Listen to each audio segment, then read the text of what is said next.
Welcome to the MindSpark, your source for breaking news and trending stories from around the world. Dateline, Lake Mead, Nevada, June 12, 2025. As the first rays of sunlight break over the horizon, they reveal a landscape transformed by crisis. Once, these waters shimmered with promise, reflecting the hopes of millions. Now, the morning light exposes a stark reality. Lake Mead, the largest reservoir in the United States, is at a historic low, its shoreline receding further each day. The headlines scream, Colorado River reaches point of no return. Across newspapers, television, and social media, the alarm bells ring louder than ever. The world is watching, but for those who live here, the crisis is not just news, it's daily life. Where deep blue water once stretched, we now stand on cracked, sun-baked earth. The ground tells a story of loss, each fissure a reminder of the water that once nourished this land, now vanished under relentless sun and drought. The Hoover Dam looms over a shrunken reservoir, its white mineral scars marking the river's retreat. These bathtub rings are not just geological features, they are mile markers of a vanishing resource, visible proof of how far the water has fallen since the dam's glory days. Silence dominates, broken only by desert wind. No boats, just dust and stranded marinas. Once bustling with life, these docks now sit eerily quiet, monuments to a vanished way of life. The laughter of families and the hum of engines have been replaced by the haunting whistle of the wind. This is the front line of a slow-motion disaster.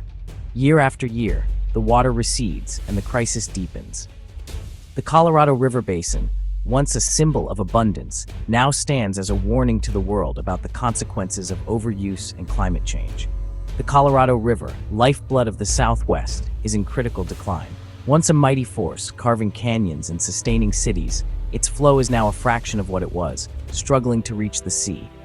Its flow is a shadow of its former self, sending shockwaves through every community that depends on it. Farmers, families, and entire towns face uncertainty as wells run dry and crops wither. The river's decline is not just an environmental issue, it's a human crisis. This is more than drought, it's a fundamental shift in the region's climate. Rising temperatures, shrinking snowpacks, and relentless demand have pushed the river to the brink.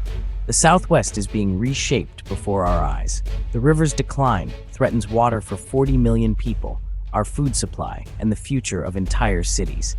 From the bright lights of Las Vegas to the fields of California, every drop counts.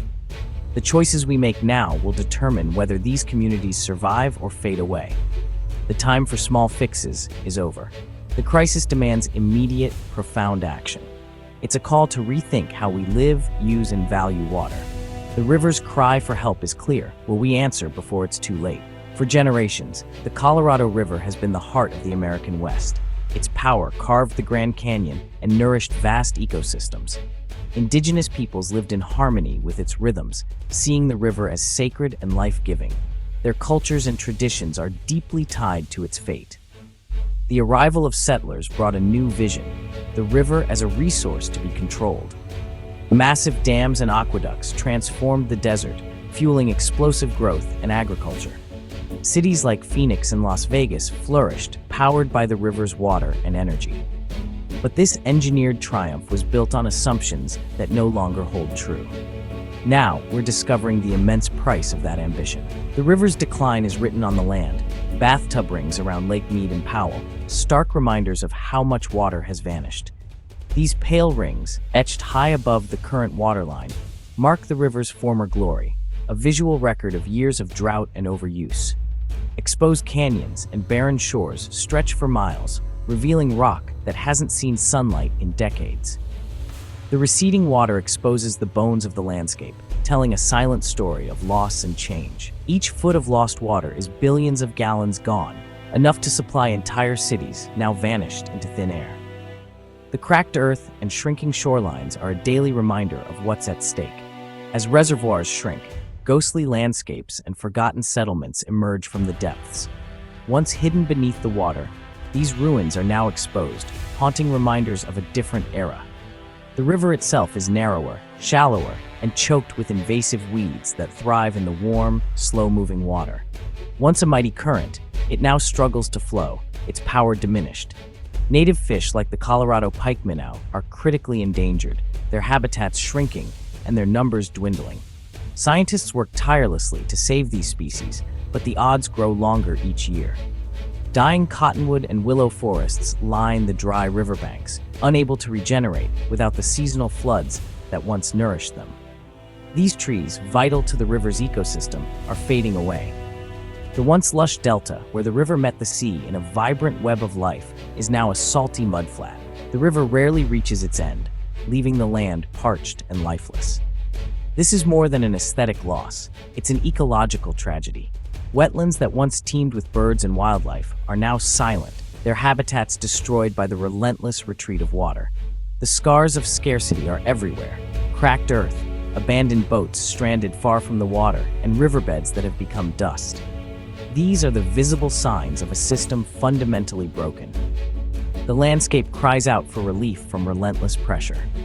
Without change, the river's story will be one of continued decline, a warning written across the land for all to see. The Colorado River crisis is a perfect storm of climate change, overuse, and flawed planning. The Southwest is getting hotter and drier. Aridification, not just drought. Snowpack evaporates or melts too early, reducing the river's flow. Water allocations were set during an unusually wet period, promising more than the river can deliver. Decades of overuse have drained our reservoirs. Even plants, growing more vigorously in warmer conditions, are drawing more water from the soil. This is a human-driven disaster, not a natural cycle. Scientists are sounding the alarm. The data is dire. Since 2000, the river's flow is down 20% from the 20th century average, equivalent to losing Arizona's annual supply every year. Lake Mead and Powell are at historic lows, nearing dead pool. For every degree of warming, the river's flow drops another 9%. The current megadrought is the worst in over 1,200 years, intensified by climate change. Native fish populations have plummeted. 4 species are endangered. Cottonwood willow forests and bird habitats are vanishing. Scientists warned this would happen. Now, worst-case scenarios are reality. The river system is on a trajectory toward collapse unless we act now. The time for warnings is over. The crisis is here. The Colorado River is managed by outdated laws, the law of the river, based on overestimated flows from a century ago. Water was over-allocated from the start, creating a system that can't adapt to today's climate. Senior water rights go to agriculture, leaving cities vulnerable and fueling conflict. The use it or lose it mentality discourages conservation. Old models ignored climate change, leading to chronic overuse. Reform is daunting. 7 states, the federal government, and Mexico must all agree. The rules that built the West now threaten its future. We need a new approach for a new reality. There is hope. Rivers can recover. The Elwha River in Washington rebounded after dam removal, salmon returned, and ecosystems revived. Across Europe, dam removals and floodplain restoration have brought rivers back to life. The Netherlands' Room for the River program gives rivers space, reducing flood risk and restoring nature. These stories show that technical solutions and ecological restoration are possible. For the Colorado, we can decommission obsolete dams and mimic natural floods with managed releases. Large-scale habitat restoration can heal riverbanks and the delta. Decline is not inevitable. Nature is resilient if given a chance. The world's successes offer a blueprint for our own river. With courage and creativity, we can help the Colorado heal. The Colorado River crisis is more urgent than ever before. It demands unity across states, sectors, and borders. This river, a lifeline for over 40 million people, is at a crossroads. Its waters flow through deserts, cities, and farmlands, connecting communities that depend on its survival. The choices we make today will echo for generations. The era of finger-pointing is over. Only collaboration can save the river. No single state, city, or group can solve this alone. We must come together, setting aside old rivalries and working toward a shared vision for the future. Farmers, cities, tribal nations, and businesses must all be part of the solution. Each has a unique stake in the river's fate, and each brings valuable knowledge and resources to the table. Only by listening to every voice can we craft lasting solutions. Agriculture, which uses the majority of the river's water, must adopt efficient irrigation and innovative farming techniques. By embracing new technology, farmers can grow more with less, protecting both their livelihoods and the river itself. Cities, too, must step up. conserving and recycling water, investing in smart infrastructure, and encouraging residents to use water wisely. Every drop saved in our homes and businesses helps secure the river's future. Tribal nations, whose histories and cultures are deeply tied to the river, deserve a central role in shaping its future. Their traditional knowledge and stewardship offer invaluable guidance as we chart a new course. We must also confront the realities of climate change, investing in renewable energy and building infrastructure that can withstand droughts and floods. Preparing for an uncertain future is essential to protecting the river and the people who rely on it. A healthy environment is the foundation of a healthy economy in the West. The river supports not just people, but wildlife, recreation, and entire ecosystems. Protecting it means safeguarding our way of life. The next few years will decide the river's fate for generations to come. Scientists warn that without bold action, the river could dwindle beyond recovery. The clock is ticking, and the stakes could not be higher. Our mission is not to tame the river, but to save it, together. It will take courage, innovation, and a willingness to change. But united, we can restore the Colorado and ensure its waters flow for all. The future of the West depends on our collective action now.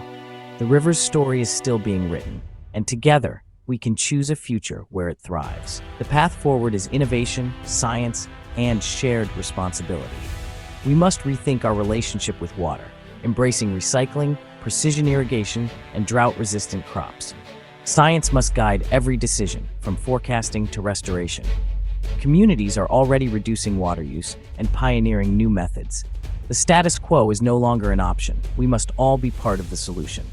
The Colorado River is a natural treasure and the lifeblood of the region. Now, it's our turn to sustain it for future generations. By working together, we can secure a resilient future for the river and all who depend on it. The river's story is our story. Its fate is in our hands.